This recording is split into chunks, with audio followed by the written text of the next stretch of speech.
252장 우리 감사한 마음으로 박수 치면서 찬양하도록 하겠습니다.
우리 심령과 우리 삶 가운데, 오늘 예배 가운데 성령 하나님의 기름 부으심이 임할 수 있게 달라고 기도하시고, 그 성령의 인도하심이 나의 삶을 통치하시고 나의 삶을 이끌어 가시며 하나님의 거룩한 은혜가 우리 삶 가운데 넘칠 수 있게 달라고, 성령의 충만함을 달라고 우리 주여 한번 부르고 기도하겠습니다. 주여 하나님 아버지, 신자라면 주여 대답이라. 하나님 아버지, 우리에게 성령의 은혜를 부어주시옵소서.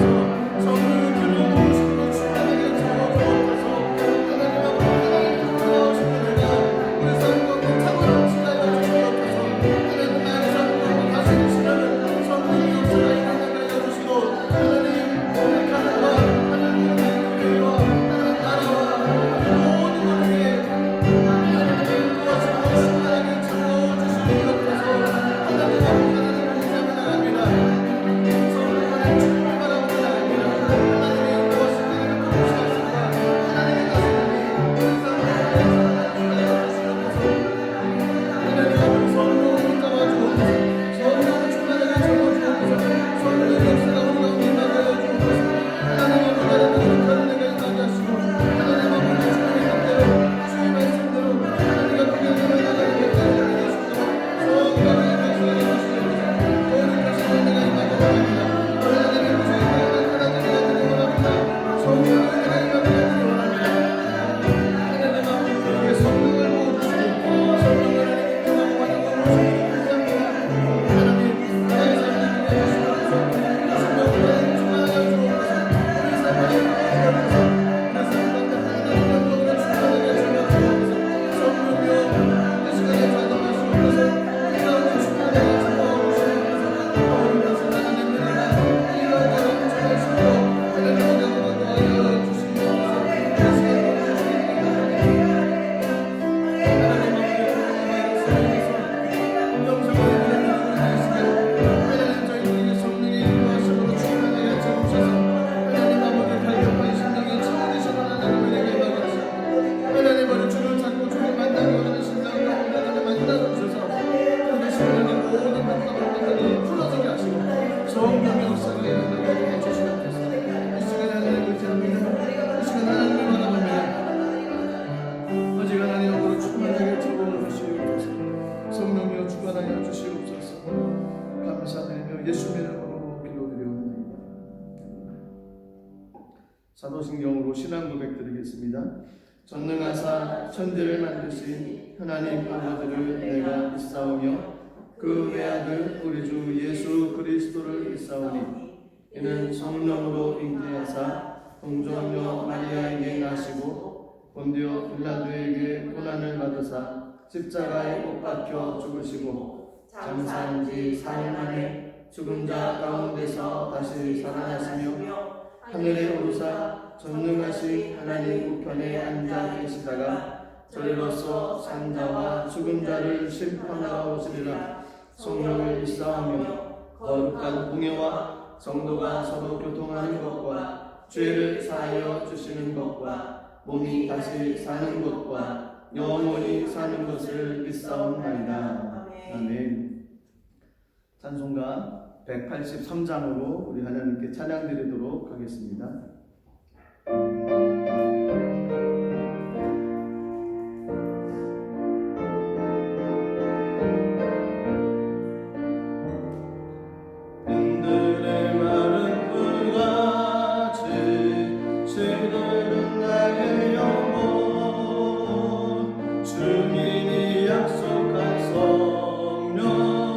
간절히 기다리네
신약성경 사도행전 1장 1절부터 8절까지 말씀입니다. 사도행전 1장 1절부터 8절까지 말씀, 우리 한 목소리로 같이 하나님 말씀 합독하도록 하겠습니다. 데오빌로여, 내가 먼저 쓴 글에는 무릇 예수께서 행하시며 가르치시기를 시작하신부터 그가 택하신 사도들에게 성령으로 명하시고 승천하신 날까지의 일을 기록하였노라. 그가 고난받으신 후에 또한 그들에게 확실한 많은 증거로 친히 살아계심을 나타내사 40일 동안 그들에게 보이시며 하나님 나라의 일을 말씀하시니라. 사도와 함께 모이사 그들에게 분부하여 이르시되 예루살렘을 떠나지 말고 내게서 들은 바 아버지께서 약속하신 것을 기다리라. 요한은 물로 침례를 베풀었으나 너희는 몇 날이 못되어 성령으로 침례를 받으리라 하셨느니라.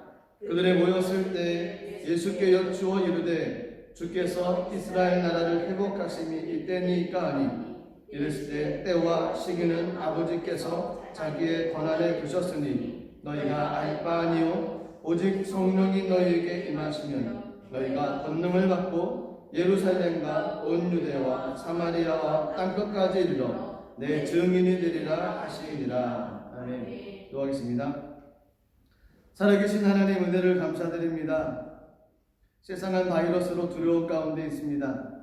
하지만 하나님 거룩한 이날은 성령 강림 주일입니다. 아멘. 이 땅에 성령을 보내주시고 교회를 태동케 하여 주시고 심령들을 다시 회복시켜 주시는 성령 강림 주일을 맞이하여 하나님 환경이 어떻든 하나님의 상황이 어떻든 우리 마음과 심령 가운데 성령의 불을 활활 타오르게 하여 주시고 아멘. 성령님과 동행하며 나갈 수 있는 귀한 은혜의 삶을 주님 허락하여 주시옵소서. 아멘. 하나님 초대교회에 임했던 성령의 거룩한 역사가 이 시간 이 시대에 하나님 동일하게 일어나게 하시고 아멘.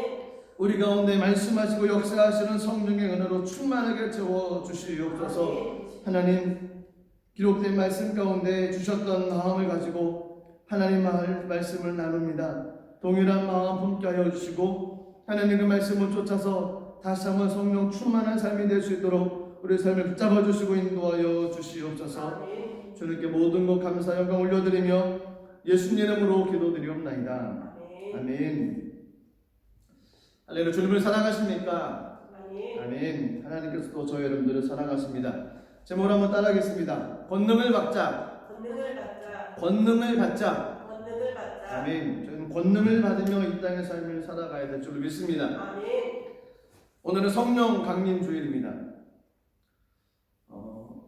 독일은 성령 강림 주일뿐만 아니라 이제 핑스턴 몬타학도 공휴일 국가 공휴일로 지정이 되어져 있습니다.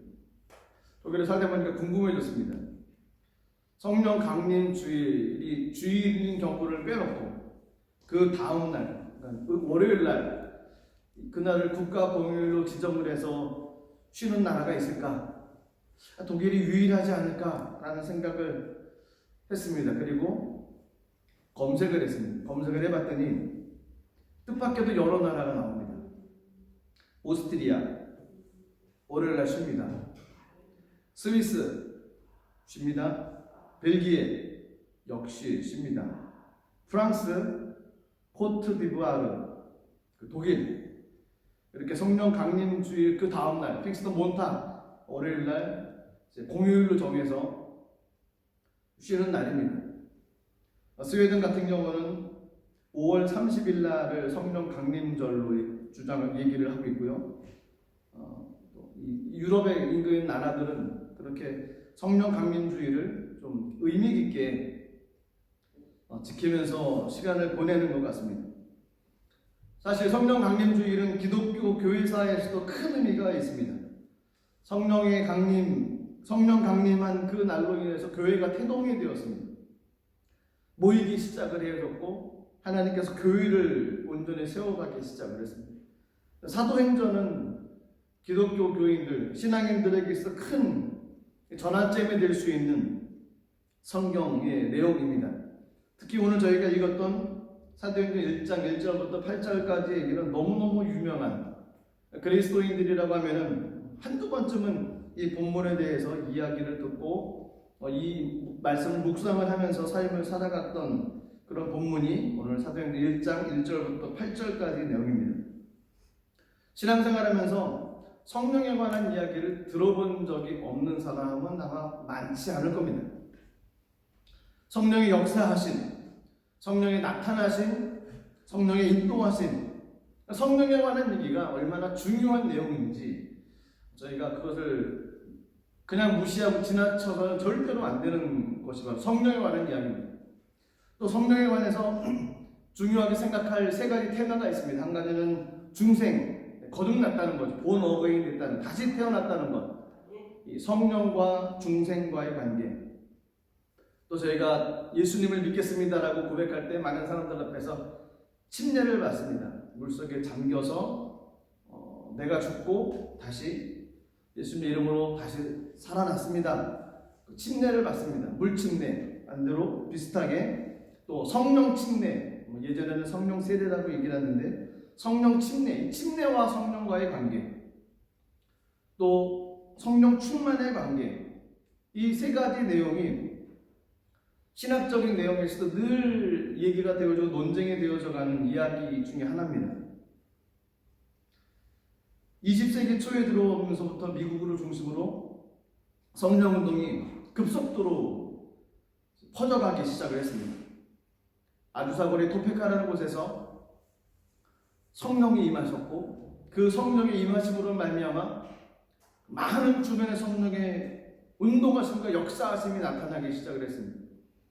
성령 운동에서 앞장섰던 교회가 있습니다. 오순절 계통의 교회, 오순절 계통의 교회라고 하면 잘 모르시죠? 순복음 교회가 앞장섰다는 겁니다.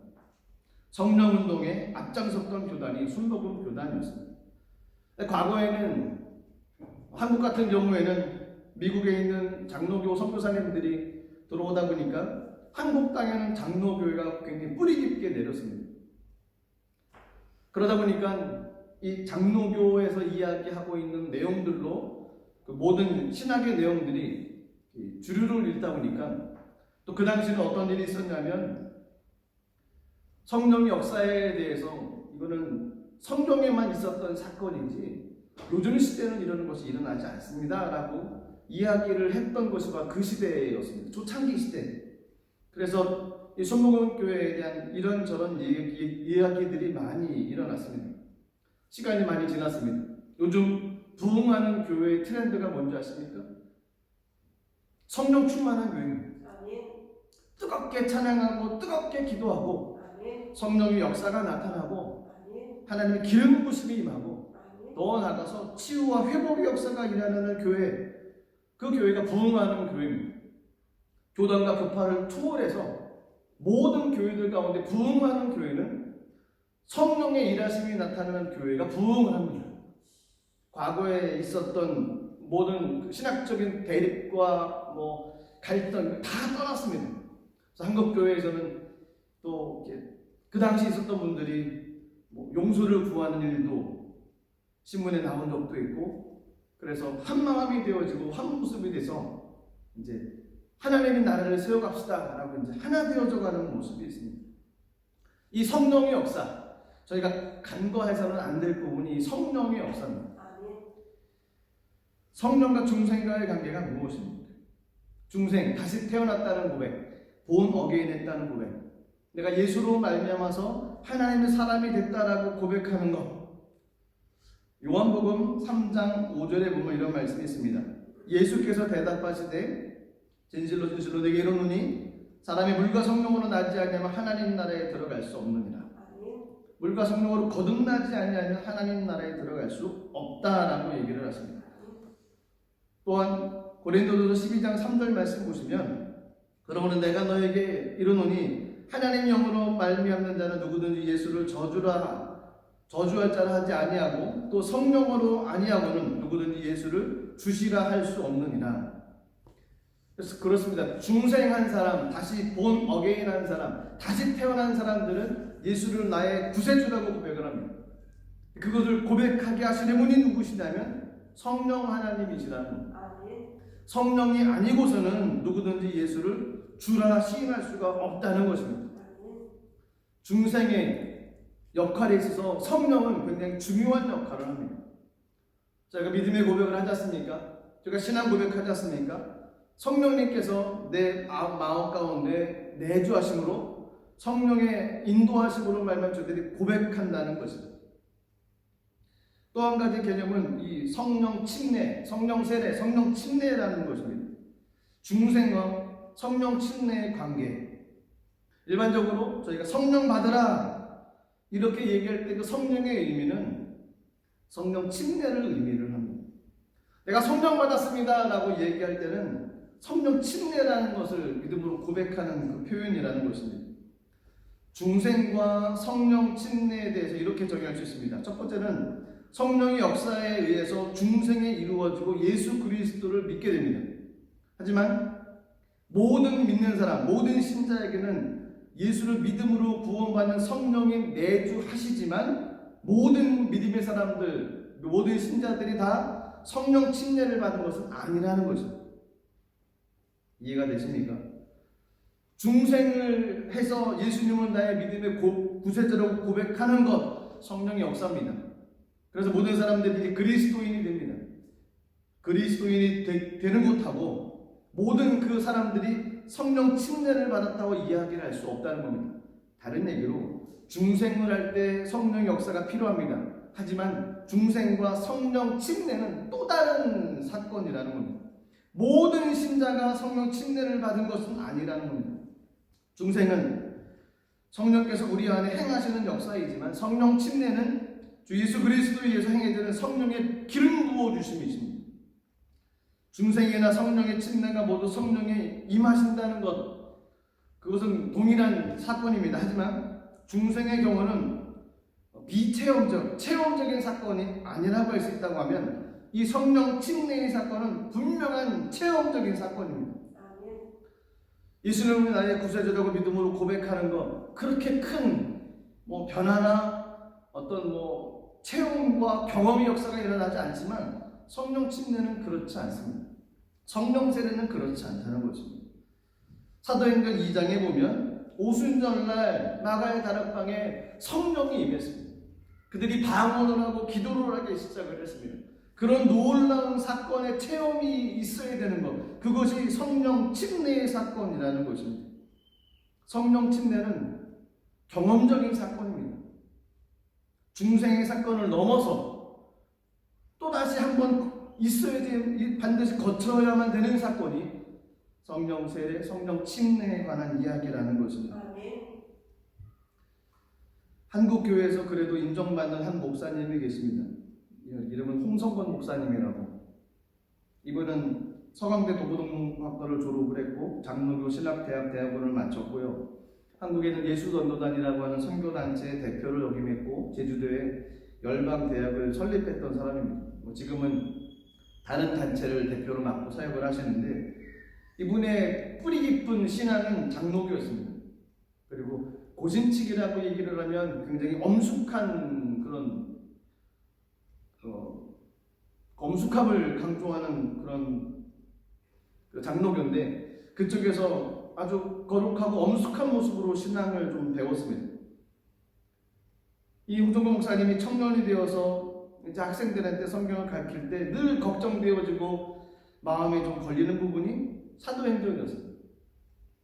사도행전을 아이들한테 가르칠 때마다 사도행전에 나오는 성령의 역사들에 대해서 성령의 일하심과 성령의 나타나심에 대해서 어떻게 가르쳐야 될지 잘 모르겠다고 고민하기 시작을 했습니다. 그리고 그가 예수전도단이라고 하는 단체에 들어가서 그곳에서 성령을 받았습니다. 고신측 장로교로 출발했던 이 홍성원이라는 청년이 그곳에서 성령 침례를 받고 방언을 받고 또 다른 은사를 받았습니다. 그로부터 그가 가지고 고민해왔던 이 성령의 역사에 대해서 본인이 자랐던 그 신앙의 뿌리와 사도행전에 나타났던 이것을 어떻게 해석을 해야 될지 몰랐던 그가 모든 것이 이제 해결이 되어지는, 모든 것이 이제 클리어하고 완벽하게 이것이구나라고 정립되어지는 그런 단계를 넘어가게 되어졌습니다. 사도행전 1장 5절에 보면 이런 말씀이 있습니다. 요한은 물로 침례를 내버렸으나 너희는 몇 날이 못되어 성령으로 침례를 받으리라 하셨느니라. 성령 침례의 사건이 분명히 존재한다는 것입니다. 물 침례를 받은 이후에 구원받은 사람들 중에서 또 다른 성령의 체험의 역사, 성령 침례의 사건, 이것이 분명히 있다는 것입니다. 그 이후로 그가 속했던 단체에서 많은 선교사님들 그리고 많은 훈련생들이 동일하게 성령을 받고 방언을 말하는 일들이 그가 있는 그곳에서 일어나기 시작을 했습니다. 물침례라는 것은 죄인이 죄를 깨닫고 회개하며 거듭나는 단계입니다. 성령 침례는 예수를 주로 고백하며 믿는 그리스도인들이 주 예수로 말미암아서 성령의 능력을 받아서 증인된 삶을 살게 되는 단계라는 것입니다. 한 단계 차원이 높다는 것이죠. 죄를 고백하는 단계도 중요하지만 그 단계에서 머물러 있기 위해는 그리스도인들의 마음이 너무 힘들어집니다. 본인 스스로 그걸 견디고 이겨나가기가 너무너무 힘듭니다. 성령 침례의 사건을 경험을 하면 성령님께서 주시는 힘을 가지고 이겨나갈 수 있게 되어진다는 것입니다. 그래서 성령 침례는 구원받기 위한 필수 조건이 아닙니다. 구원받은 이가 자신의 뜻이 아닌 하나님의 뜻을 따라서 살며 그에 필요한 모든 능력을 받기 위한 것, 그것이 성령 침례라는 겁니다. 성령 침례는 그리스도인들이 이제 증인된 삶을 살아가고자 할 때 받는 능력이라는 것입니다. 그 예로 예수님의 제자들을 얘기를 합니다. 예수님의 제자들은 거듭난 사람들입니다. 예수님을, 베드로 같은 경우는 예수님에 대한 믿음의 고백을 하는 사람입니다. 그럼에도 불구하고 그는 십자가 앞에서 모두가 다 흩어져 버렸습니다. 거듭난 사람들임에도 불구하고 증인된 삶을 살기보다는 거짓말을 하고 두려움 가운데 있었던 것이 제자들의 모습이었습니다. 그들이 변화시킨 것은 무엇입니까? 그들을 변화시켰던 것은 오순절날 임했던 성령의 사건이었습니다. 사도행전 2장에 나타난 그 성령의 사건을 경험한 이후에 그들은 순교자가 되어졌습니다. 그 이전은 그들은 부끄러운 삶을 살았던 사람, 거듭났지만 부끄러운 삶을 살았던 사람들, 수줍고 두렵고 걱정했고 근심이 있는 사람들이었다고 하면 성령을 받은 이후에 그들은 담대한 사람으로 바뀌었습니다. 사람의 힘으로 그렇게 바꿀 수가 없습니다. 그들이 성령을 경험한 이후에 그들의 인생이 바뀌었다는 것입니다. 그것이 성령 침례, 성령 세례라고 하는 성령 침례의 사건을 경험하면 인생이 그렇게 바뀌어질 수 있다는 겁니다. 또 한 가지 사례는 사도행전 8장에 나오는 사마리아 사람들의 이야기입니다. 사마리아 사람들은 빌립에 의해서 복음을 듣고 예수를 믿었습니다. 빌립은 성령의 능력으로 복음을 전했습니다. 이 소식을 듣고 사도들은 베드로와 요한을 파송해서 그들을 안수했습니다. 그럴 때 그들에게 성령 침례를 받게 되었다는 겁니다. 사도행전 8장 12절부터 17절까지 말씀을 제가 읽겠습니다.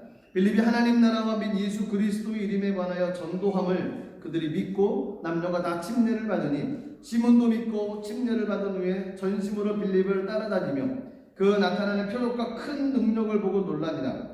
예루살렘에 있는 사도들이 사마리아도 하나님의 말씀을 받았다함을 듣고 베드로와 요한을 보내매 그들이 내려가서 그들을 위하여 성령 받기를 기도하니 이는 아직 한 사람이라도 성령 내리신 일이 없고 오직 주 예수 이름으로 침례만 받을 뿐이더라. 이에 두 사도가 그들에게 안수함에 성령을 받는지라.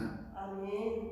성령 침례의 사건이 분명히 존재한다는 것입니다. 아멘. 또한 사도행전 19장에 보면 에베소에서도 동일한 사건이 이야기가 나옵니다.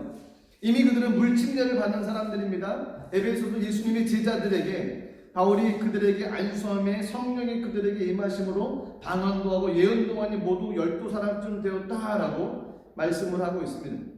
성령 침례는 거듭난 그리스도인들이 주 예수의 증인된 삶을 살고자 할 때 받는 것입니다. 거듭난 그리스도인들이라고 해서 모든 사람들이 성령의 침례를 받은 것이 아니라는 것입니다. 그 중에서 성령 침례를 받은 사람만이 증인된 삶을 살아갈 수 있다는 것입니다. 성령 침례를 받아야 됩니다.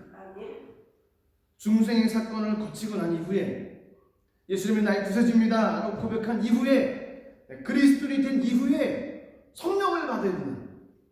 또 다른 성령의 체험을 해야만 된다는 것입니다. 그것이 성령 침례라는 겁니다. 성령 충만에도 두 가지 종류로 얘기를 할 수 있습니다. 성령 충만은 생활상의 그 성령 충만, 이렇게 얘기할 수 있습니다. 에베소 5장 18절에 성령의 충만을 받으라, 이 의미는 계속해서 성령 충만한 상태를 있으라라는 의미라는 겁니다. 이러한 충만한 상태에서 우리의 성품이 예수님을 닮아가는 상태를 말한다는 것입니다. 그래서 우리가 계속 충만한 상태를 유지하는 것, 이것이 중요하다는 것입니다. 생활상에서의 성령 충만, 또한 능력의 성령의 충만, 능력 충만도 있습니다. 증인의 사역자에게 성령의 침례를 통해서 능력을 주어지는 상태라는 겁니다. 증인의 삶을 살아가기 위해서 하나님께서 계속해서 성령을 부어주시는 것, 우리에게 때로는 필요한 은사를 부어주시고 때로는 능력을 부어주셔서 그것을 유지하며 삶을 살아갈 수 있는 것. 그래서 성령 충만은 일상생활에서의 성령 충만, 또한 성령의 능력으로 말미암은 성령 충만, 이 두 단계로 이야기를 할 수가 있습니다. 성령 충만에 관해서 고린도전서 12장 13절에 보면 우리가 유대인이나 헬라인이나 종이나 자유자나 다 한 성령으로 침례를 받아 한 몸이 되었고 또 한 성령을 마시게 하셨느니라. 한 성령으로 침례를 받았다는 겁니다. 성령의 침례를 의미를 하는 거죠. 또한 한 성령을 마시게 하셨다라고 얘기합니다. 성령을 마셨다는 것, 결국 성령님께서 내 마음 가운데 내주하신다는 것입니다. 그리고 요한복음 7장 37절 38절의 말씀 보시면 누구든지 목마르거든 내게로 와서 마시라. 나를 믿는 자는 성령의 이름과 같이 그 배에서 생수의 강이 흘러나리라. 내 배에서 생수의 강이 흘러나리라. 계속해서 멈추지 않고 생명수의 강이 흘러 넘친다는 것, 그것이 다른 말로 하면 성령 충만이라는 것입니다. 저희들은 성령을 받고 성령 충만한 삶을 살아가야만 됩니다. 그래서 성령을 이야기할 때 중생과의 관계, 성령 침례와의 관계, 그리고 성령 충만과의 관계를 이해를 해야만 됩니다. 다시 한번 정리를 하면 예수님은 나의 구세주라고 고백할 때 성령이 아니고서는 고백을 할 수가 없습니다. 성령의 내주하심입니다. 그러면 믿는 사람이 되어서 이제 그리스도인이 됩니다. 신자가 됩니다. 성도가 됩니다. 하지만 모든 성도가 성령 침례를 받았냐? 그렇지 않습니다. 중생과 성령 침례의 관계는 또 다른 차원의 관계입니다. 모든 그리스도인들이 다 성령 침례를 받은 것이 아닙니다. 또 다른 하나님의 역사의 기름 부으심의 사건이 있어야만 됩니다. 갈급함으로 하나님께 나가면 하나님께서 성령을 부어주십니다. 그러면 믿는 사람들 중에서 성령 침례를 받고 이제 능력을 가지고 삶을 살아가는 사람들이 나타납니다. 그것을 날마다 하나님 부어주시는 은혜로 말미암아 꾸준히 그 삶을 유지해 나가는 것, 성령 충만입니다. 성령의 삶을 살아가야 됩니다. 이 땅에서 저희가 성령 충만한 삶을 살아가지 않고서는, 성령과 동행하며 삶을 살아가지 않고서는 세상을 이겨나갈 수가 없습니다. 오늘 본문에 보면 사도행전 1장 1절부터 8절까지 보면 여기서 나오는 성령은 성령 침례를 얘기를 합니다.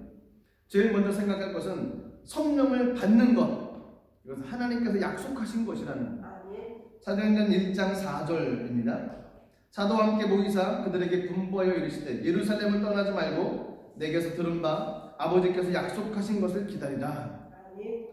아버지께서 약속하신 것을 기다리라. 비슷한 구절이 누가복음 24장 49절에 나옵니다. 볼지어다 내가 내 아버지께서 약속하신 것을 너에게 보내리니 너희는 위로부터 능력으로 입혀질 때까지 이 성에 머물라 하시니라. 저희가 일상생활을 할 때 때로는 약속을 할 때가 있습니다.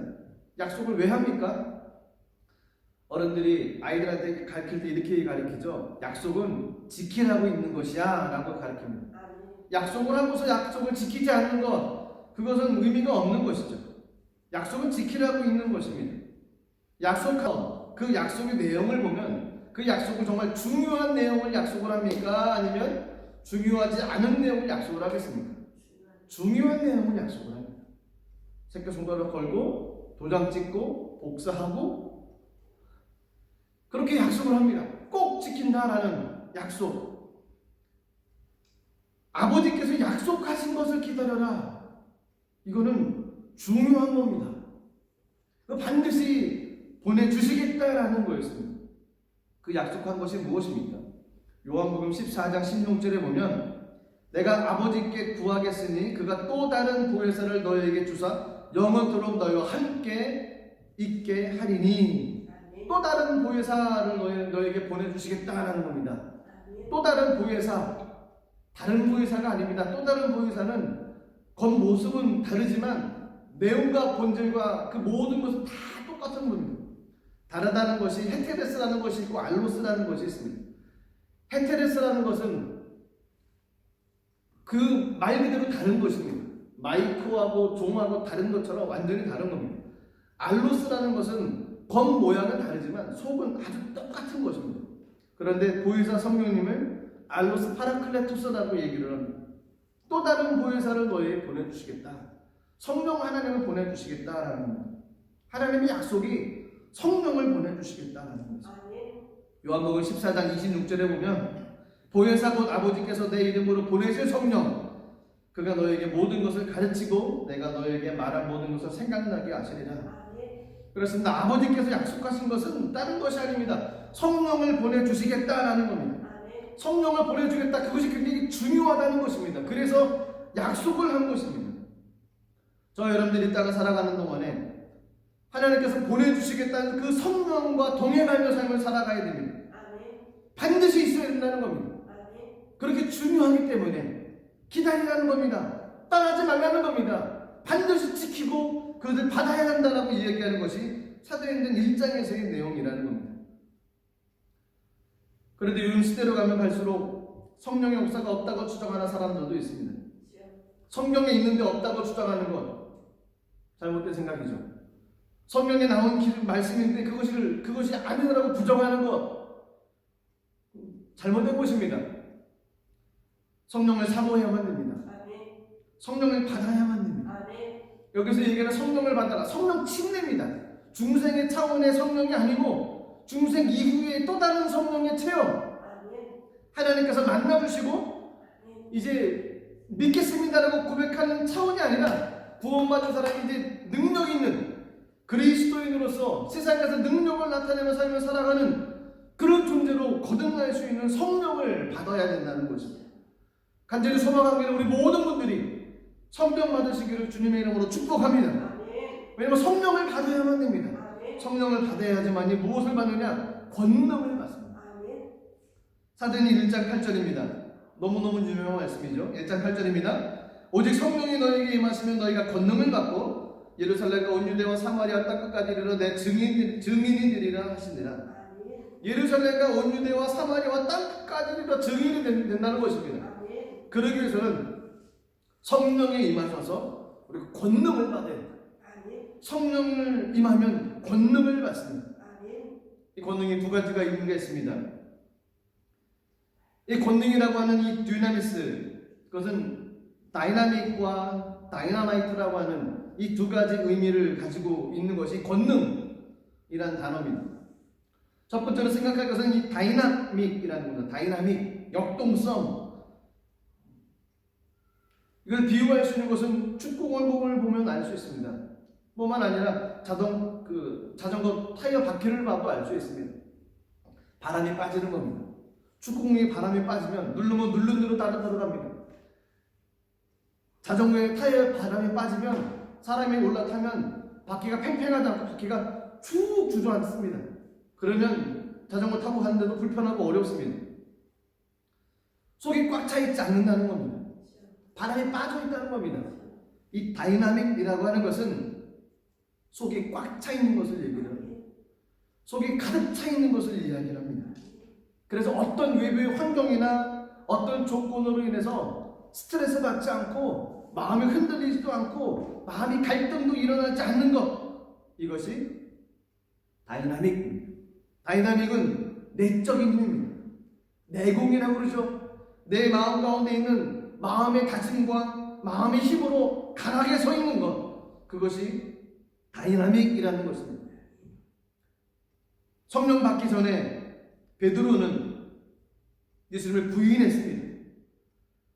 예수님을 부인한 베드로는 두려움이 있었고 걱정이 있었습니다. 사람들이 이야기하는 그 이야기로 인해서 그 마음과 두려움이 엄습해 왔습니다. 하지만 성령 받은 이후에 베드로는 공회 앞에서 담대했습니다. 어떤 외부 영향에도 어떤 두려움에도 자신의 생명이 위태로운 삶에 처한다 할지라도 그는 굴하지 않았습니다. 그 변화된 삶의 베드로의 삶에는 다이나믹하지 못했던 삶, 그 이후에 성령님을 만난 이후에 그 삶은 다이나믹하게 바뀌었다는 겁니다. 저와 여러분들 삶도 그렇지 않습니까?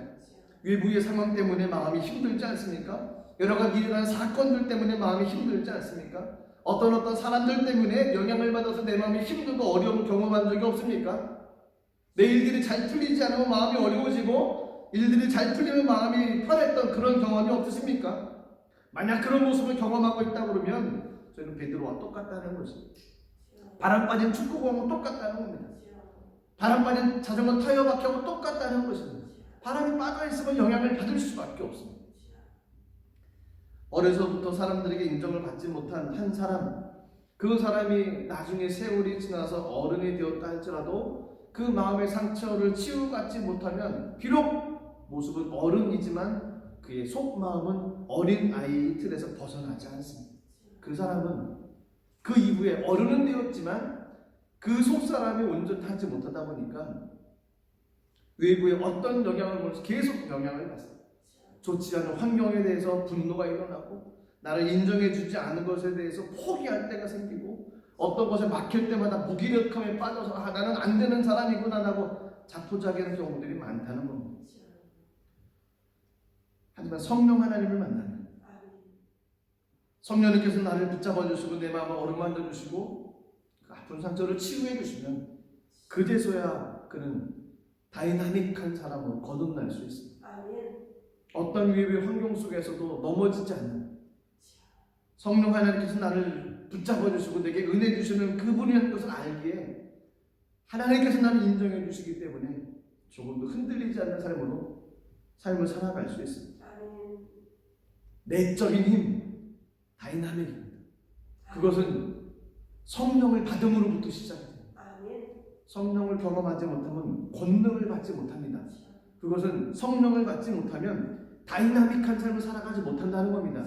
성령을 받지 못하면 외부의 환경으로 계속해서 영향을 받으면서 넘어지고 쓰러지고 포기하고 갈등하고 다투고 분노하고 폭발하는 일들이 삶 가운데 계속 일어난다는 것입니다. 다이나믹한 삶을 살았던 표본이 누구십니까? 예수님 아니십니까? 폭풍을 만났을 때 제자들은 난리였습니다. 잠자는 예수님을 깨워가지고 우리가 죽게 됐다고 하면 난리를 칩니다. 예수님은 평안하십니다. 나사로가 죽게 되었습니다. 남매들은 난립니다. 예수님 빨리 오셨으면 내 오라에 죽지 않았습니다. 마리아 마르다가 계속 그런 얘기를 합니다. 왜 이제 오셨습니까? 좀 일찍 오시지. 지금 죽은 지가 며칠이 됐는데요. 냄새납니다. 예수님 못하는 거예요. 그다음에 예수님은 평안하셨습니다. 사람들은 문제로 인해서 늘 불안합니다. 예수님은 언제나 평안하십니다. 그에게는 성령님께서 동행하시기 때문에 그렇습니다. 권능이 있기 때문에 그렇습니다. 저희가 삶을 추구하는 성령을 받아야 되는 이유가 권능을 받아야 된다는 겁니다. 세상 가운데 이리 치우고 저리 치운 삶으로 삶을 살아가서는 안 된다는 거죠. 내적인 힘은 성령 받음으로부터 나옵니다. 성령을 받아야 됩니다. 성령을 받아야지만이 이 험한 세상에서 흔들리지 않는 모습으로 삶을 살아갈 수가 있습니다. 두 번째로 이 권능이라는 것에는 다이너마이트라는 단어가 있습니다. 이 다이너마이트는 말 그대로 폭탄입니다. 다이너마이트는 폭탄, 큰 힘을 발할 수 있는 꽝 하고 터지는 폭발력이 센 그것을 얘기합니다.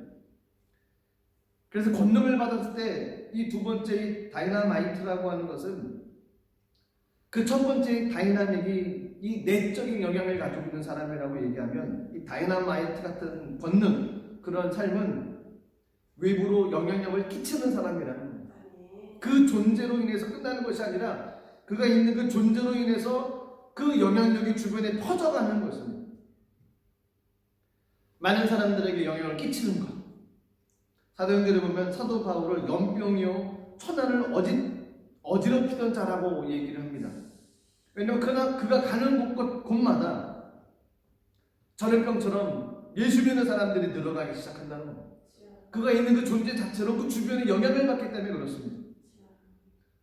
저와 여러분들은 얼마나 많은 영향을 주는 사람으로 삶을 살아가고 있습니까? 저희가 있는 그 존재 자체로 주변에 영향을 끼치며 삶을 살아가는 영향력 있는 사람, 다이나마이트 같은 사람, 성령 받음으로 말미암아 권능을 가지고 나가는 그런 사람이 될 줄로 믿습니다. 로마서 2장 24절에 보면 기록된 바와 같이 하나님의 이름이 너희 때문에 이방인 중에서 모독을 받는도다 라는 말씀이 있습니다. 이 말씀은 원래 사도 바울이 이사야 52장 말씀을 인용한 말씀입니다. 아벨 포로 직전에 이사야 선지자의 탄식을 1세기 성도들에게 인용했던 것입니다. 그런데 이 말씀은 이 시대를 살아가고 있는 한국교회 또 그리스도인들에게 적용할 수 있는 구절입니다. 예수님께서는 우리들에게 마태복음 5장 16절 말씀을 주셨습니다. 이렇게 말씀하십니다. 이같이 너의 빛이 사람 앞에 비치게 하여 그들로 너희 착한 행실을 보고 하늘에 계신 너희 아버지께 영광을 돌리게 하라. 아멘. 이 얘기는 이 땅에 살고 있는 그리스도인들에게 세상의 빛이 되라는 겁니다. 아멘. 세상의 소금이 돼서 삶을 살아가라는 것입니다. 아멘. 세상 가운데서 그리스도인으로서 영향력을 주며 삶을 살아가라는 것입니다. 그런 교회가 되어지고 그런 삶이 되어야 된다고 얘기를 합니다. 사도행전 2장 47절에 보면 초대교회에 믿지 않은 사람들이 초대교회에 대해서 이렇게 말하는 고백이 나옵니다. 사도행전 2장 47절입니다. 하나님을 찬미하며 또 온 백성에게 칭송을 받으니 주께서 구원받는 사람은 날마다 더하게 하십니다. 온 백성에게 칭송을 받았다는 겁니다. 모든 사람들에게 칭찬을 받았다는 겁니다. 이 땅을 살고 있는 그리스도인들이 많은 믿지 않는 사람들에게 칭찬을 받아야 된다는 겁니다. 영향을 끼치고 삶을 살아가면, 빛으로 삶을 살아가고 소금으로 세상을 삶을 살아가면 그들이 예수 믿는 사람들을 칭찬할 수 있게 된다는 겁니다. 근데 지금 기독교인들의 삶의 모습을 보면 세상 사람들이 좋지 않은 말을 가지고 이런저런 얘기들을 많이 합니다. 그 이야기는 그리스도인들이 세상에 빛이 되지 못했다는 것이죠. 세상에 소금이 되지 못했다는 겁니다. 교회 안에서만의 신앙생활을 하고 있다는 것입니다. 신앙생활은 교회 밖에서 하는 것입니다. 믿지 않는 사람들은 월요일부터 토요일까지 그리스도인들이 세상에서 그리스도인답게 삶을 살아가고 있는지를 봅니다. 세상에서의 삶이 더 중요하다는 것입니다. 그러기 위해서는 저희가 성령을 받아야 합니다. 사람의 힘이 얼마나 능력이 있겠습니까? 사람의 힘이 얼마나 견고하겠습니까? 마음이 새기고 결정하고 다짐하고 나가면 잘 살아간다는데 얼마나 잘 살아가겠습니까? 한계가 있지 않습니까? 한계에 부딪혀서 넘어지는 것이 사람 아니겠습니까? 그것을 우리 힘으로는 절대로 뚫고 나갈 방법이 없습니다. 하나님께서 기다리라고 하셨던 이유가 바로 거기에 있습니다. 우리 힘으로는 불가능하기에, 우리 힘으로는 안 되기 때문에 성령을 보내주시겠다고 얘기합니다. 그럼 그 성령을 받으면 권능이 나타납니다. 권능은 두 가지였습니다. 내적인 권능과 외적인 권능. 내적인 권능은 다이나믹, 영향을 받지 않습니다. 주변의 어떤 환경을 통해서도 내 마음이 흔들리지 않는다는 것입니다. 나를 힘들게 하고 나를 시험하는 사람이 있어도 내 마음이 요동하지 않는다는 것입니다. 나를 어렵게 하고 내 마음에 들지 않는 사람이 있고 내 뜻대로 되어지지 않는 모습이 있다 할지라도 내가 믿는 믿음의 신앙에 조금 더 흐트러뜨림이 없다는 것입니다. 그것이 성령 받은 사람의 모습입니다. 좌로우로 치우치는 사람이 성령 받은 사람이 아니라는 것입니다. 내적인 확신을 가지고 삶을 살아가는 사람, 아멘. 성령 받은 사람입니다. 아멘. 성령을 받으면 그 권능을 외부로 나타날 수 있습니다. 아멘. 그래서 내적인 다이나믹, 외적으로는 다이나마이트 같은 삶, 그것이 하나님께서 보혜사 성령을 주심으로 말하면 저희들에게 주시고자 했던 그 권능이라는 것입니다. 아멘. 오늘은 성령 강림 주일입니다. 그 어느 때보다도 저희가 5월, 6월은 성령님과 동행하며 삶을 살아가야만 합니다. 아멘. 성령님이 어떤 분이신지를 알아야 되고, 아멘. 왜 사도행전에 기다리라고 하셨는지, 왜 약속한 것을 기다리라고 하셨는지 이것을 알고 성령을 인정하며 삶을 살아가야 됩니다. 아멘. 그런데 신앙생활할 때 무서운 것이 기준이 내가 된다는 것. 내가 경험하지 않은 것은 성경이 있어도 그걸 잘라버리는 경향이 있습니다. 내가 경험한 것만 맞다라고 생각한다는 것입니다.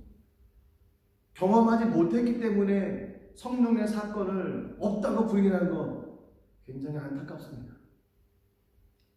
성경에 있는 것을 경험하시고 이 시대에도 어제도 오늘도 영원토록 동일하신 하나님의 은혜를 누리며 살며 살아가는 모든 분들 되시기를 주님의 이름으로 축복합니다. 아멘. 기도하겠습니다. 하나님 아버지, 주님의 은혜와 사랑에 감사드립니다. 아멘. 성령 강림주의를 맞이하여 하나님 권능받은 귀한 삶으로 삶을 살아가시도록 도와주시옵소서. 아멘. 그러기 위해서 약속하신 것을 기다리며 성령을 받게 하여 주시고 권능인 삶으로 내적인 외적인 힘을 가지고 이 땅에서 그리스도인으로서의 삶을 살아가기 조금도 부족함이 없도록 성령님께서 이끌어주시고 인도하여 주시옵소서. 아멘. 감사드리며 예수님 이름으로 기도드리옵나이다.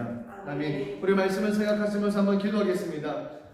하나님의 권능 역사가 일어날 수 있게 달라고, 아멘. 성령 받음으로 능력 있는 삶을 살아갈 수 있게 달라고, 내적인 힘을 주시고 외적인 능력을 주셔서 이 땅에서 그리스도인들의 삶, 하나님의 나라를 세우고 복음을 증거하고 나의 삶을 통해서 많은 사람들이 하나님께로 돌아올 수 있는 귀한 은혜의 통로 될 수 있게 달라고 성령을 부어주시옵소서. 우리 주의 이름 한번 부르고 통성으로 기도하겠습니다. 주여 하나님 아버지, 우리가 내가 놀라우신 은혜를 주옵소서.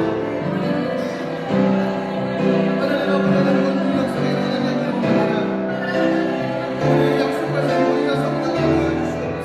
하나님 모든 성령에게 가시며 내가 권능을 받고 이를 살려가 우리와 삶을 갖다 국가들로 내 주님의 말씀이었습니다. 성령의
강구함 가지고 삶을 살아가게 없어서 어떤 환경 속에서도 자라도 오르도 흔들리지 않냐고 어떤 누구의 이야기를 들어서 낙심하지 않고 시험 들지 않고 장락에 빠지지 않고 포기하지 않는 하나님의 성령 충만한 삶을 살아가게 하여 주옵소서.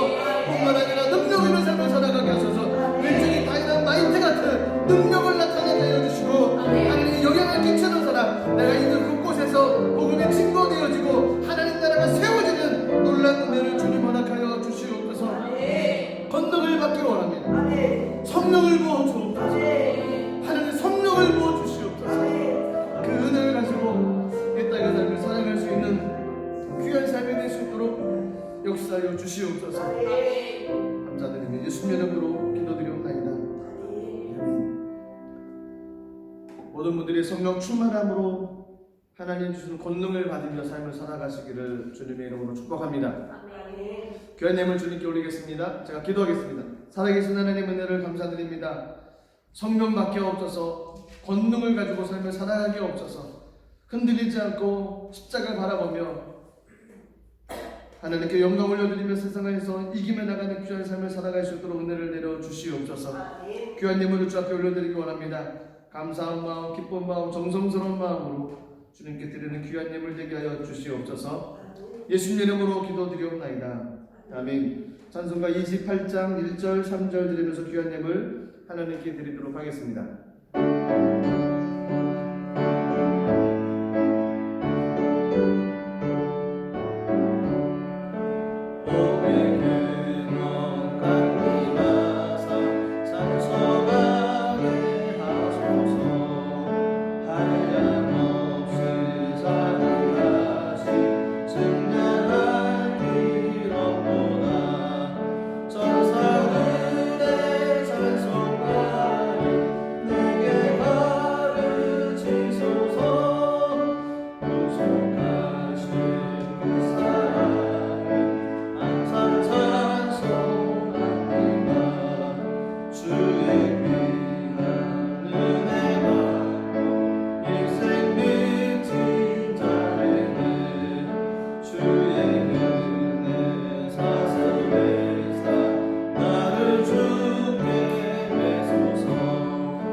교회 소식은 축도 후 영상을 참고해 주시기를 부탁드리겠습니다.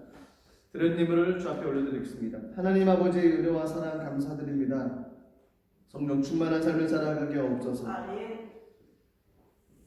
권능을 받고 이 땅에서 능력 있는 삶을 살아갈 수 있도록 주님 역사하여 주시옵소서.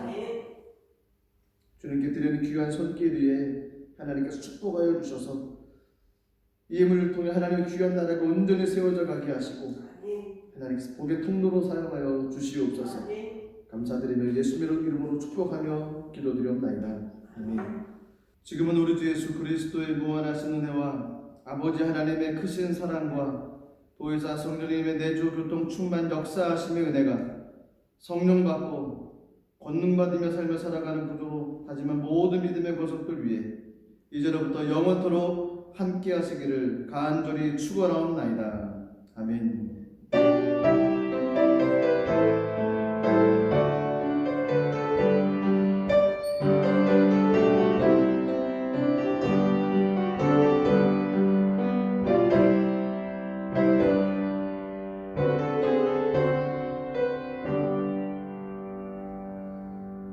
예배를 받는 하나님께 영광의 박수 올려드리겠습니다. 할렐루야. 한 주간도 믿음 안에서 승리하시기를 주의 이름으로 축복합니다.